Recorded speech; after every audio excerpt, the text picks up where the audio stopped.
Welcome to the video presentation on possible hazards and accidents. While working on power distribution network, these hazards may result in near miss, incidents or accidents. Note that accidents always result in injury or loss of property or life. We will see the injuries that occur in case of accidents. We will also learn how to give first aid. The first case is injury due to which there is bleeding internally or externally. Let us understand how to control bleeding. I will tell you what you should do in case of internal bleeding. Let us assume the victim is bleeding in the stomach. In this case, you need to use cold compression technique. Cover and hold it on the area where the patient says there is pain. Then, while compressing, support the patient and bring him to a half-sitting position. This helps in reducing the bleeding and the patient starts feeling better. We have to keep reassuring the patient continuously so that he does not panic. Sometimes we see that the patient and his family members and people around the victim are very scared. In such a case, keep reassuring the patient and the family members so that the patient relaxes. We should immediately call the ambulance so that the patient can be given immediate medical care. If possible, the patient should be asked to fold his legs like this so that bleeding reduces. If we can give at least this much first aid before medical aid arrives, the patient's chances of survival increase by 50%.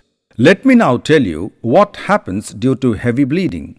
We usually see that when someone hurts the fingers and they are bleeding, they keep moving their hand continuously to get some relief from pain. However, this is not correct. If the hand is rested without moving, we notice that bleeding reduces. The next thing we can do is to elevate the injured limb above the heart level. After elevating the hand, we have to give a slight pressure with fingers or palm and ask the patient to keep the pressure. If this is not done and the patient starts moving the hand, the bleeding will increase. Take a handkerchief and cover the wound. Keep the hand elevated above the heart level. When we do not have anything else to reduce the bleeding, we need to keep the wound covered and elevated. This will help the patient to relax. We have to keep reassuring the patient that he will be all right and that he will soon be taken to the hospital or his home. This will help the patient to relax and recover faster. Now, let us know what to do when people suffer injuries with broken bones. Let us now learn what to do if a person breaks a bone. First, the broken limb should not be moved at all. Assume that this person has broken his leg bone. Do not touch or move the leg. If the injured person is in a public place, take the help of the people. If we are in an institute, we can take cardboard and create a splint to support the limb. If that is not available, take a 12-inch scale to create a splint. If that is also not available and we are in a public place, we can use any stick or the stick of a policeman to support the broken leg. If nothing is available, then nothing should be done and the limb should not be touched. You can move the healthy or unbroken limb and bring it closer to the broken limb. There are several areas of the body from where bandage can be passed. It can be under the waist, under the neck, under the knee and under the ankle. We can tie a bandage from below these areas. If we do not have any bandage, we can use either shoelaces or the patient's belt, depending on what is available. Suppose we have bandage, we should use the body joints to tie it above and below those joints. Here, I have taken the bandage from below the ankles and tied the ankles together. Do not pressure on the broken limb, but put pressure on the unbroken ankle portion. Here, we have tied the bandage to stop the movement of the broken limb. If another bandage is tied, it should be used to tie around the joints. We should always ensure that the pressure is on the unbroken side of leg, and never tie on the broken limb. Tying a bandage in this way will cause pain to the patient. If the patient is conscious, reassure him that he is safe so that he is able to relax. We have tied the bandage below the joints. We will tie one more bandage above the broken limb. If we are able to do this, we have saved the patient by 80%. After he reaches the hospital, he will be able to recover quickly. Let us now learn what to do when a person suffers injuries by fire. Today, I will tell you what you should do if a person is injured by fire. Always remember that when treating a patient who suffered burn injuries, we should wash and dry our hands or use rubber gloves. This is because patients with burn injuries are more prone to infections. In case of minor burns, make the patient sit and wash the burn injury under running water.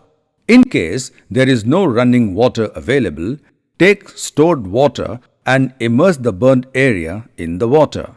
You can change the water after 10 minutes. In case water is not available, you can use ice. Ice must be wrapped in a cloth and used as a compress. If a person has burnt his hand, do not touch it at all. If the patient is scared, reassure the patient and keep talking to him, asking him questions about himself and his family, so that his attention is diverted from pain and he is able to relax. We should wash the burn area with cool water. We have to cool down the burnt area immediately so that the patient starts feeling better. Sometimes people apply things like toothpaste or other creams on the burn injury. This should never be done. After washing, cover the burn with a clean cloth and take the patient to a hospital. What has to be done when a person is injured with electric shock? Let us know how you should do in this situation. We are associated with the electricity department. Therefore, we see several electrocution cases when working on a line or grid station. Consumers can also face such accidents at home. Let us learn to provide first aid in case of electrocution. First, we need to understand that electrocution is also an injury. The severity might be very high because electricity travels through the body into the earth. When this happens, electricity ruptures the body tissue. This leads to internal bleeding, which leads to shock. In case of electric shock, the most important treatment should be treatment for shock. Other first aid treatments remain the same. If a person is bleeding, suitable first aid must be provided. In case of fracture, suitable aid must be given. In case of breathing problem or if heartbeat has stopped, CPR should be given. The most important thing to be done for electric shock is to switch off the source of electricity. Use a bad conductor like a stick or cloth. Switch off the power source first. Under no condition should you touch a live person in panic with your bare hands. The difference between normal injuries and electric shock is that electric shock is a higher level of injury. The patient should be taken to a doctor immediately for medical attention. There is no need to panic. Take care of the patient and ensure that the patient gets treatment immediately. Let us learn the first aid to be given when a person's arm is injured. If there is an injury on the upper arm, we need to provide support to that part.